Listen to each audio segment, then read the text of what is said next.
Welcome to lesson number 2. This is the second step towards learning how to surf.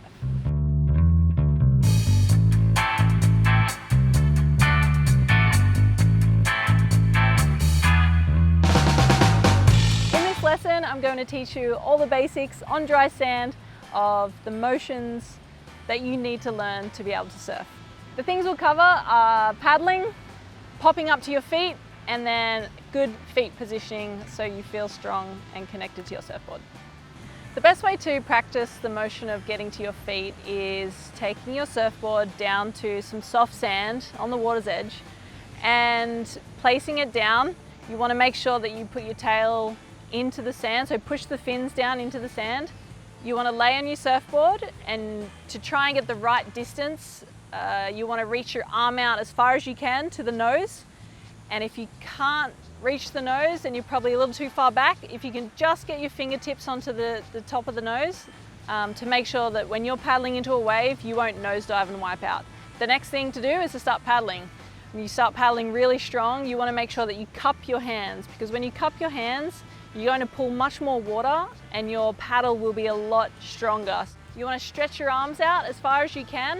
You want to make sure that you're paddling one arm at a time, and you're going to pull all the way until your arm is fully at length behind you, and just keep going. Another good tip to really propel yourself to make sure you can catch the waves is kick your feet.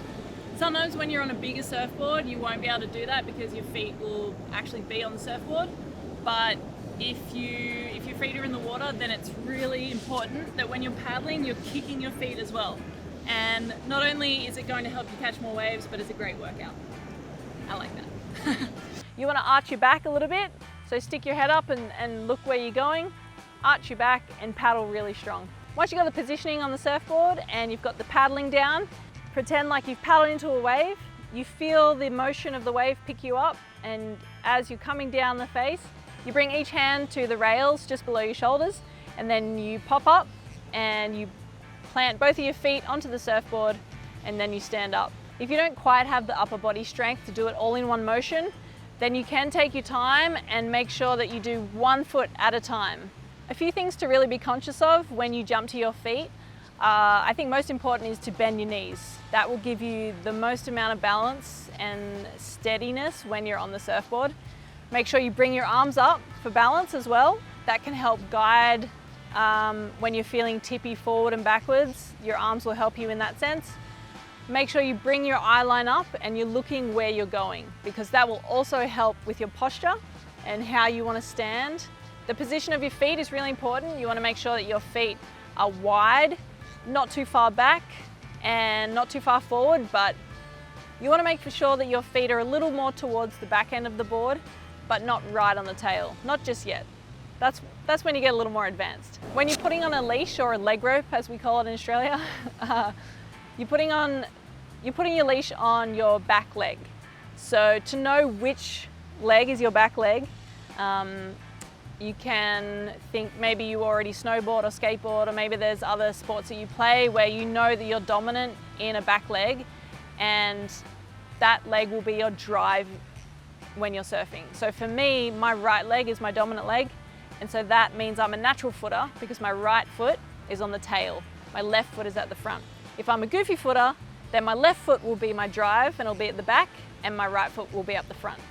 So when you see a wave break and you decide that's the one you want to catch, when it gets about 5 meters away from you, you spin your board around and then you jump on top of your board. Then you just start paddling as hard as you can. You don't have to look back or anything, because it all from this moment on is based on feeling.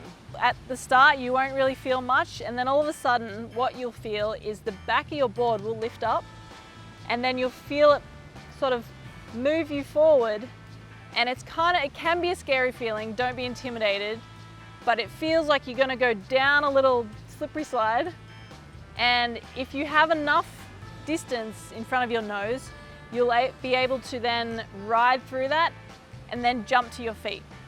So that feeling that you get when the back of your board lifts up and you start to move forward, after you take that last big paddle, that's the feeling that you know you've engaged with that wave and you're on that wave and you're going to ride that wave all the way to the shore. Now that we've gone through the motions of jumping to your feet, if you're feeling confident, I think you're ready to paddle out And coming up next is lesson number 3.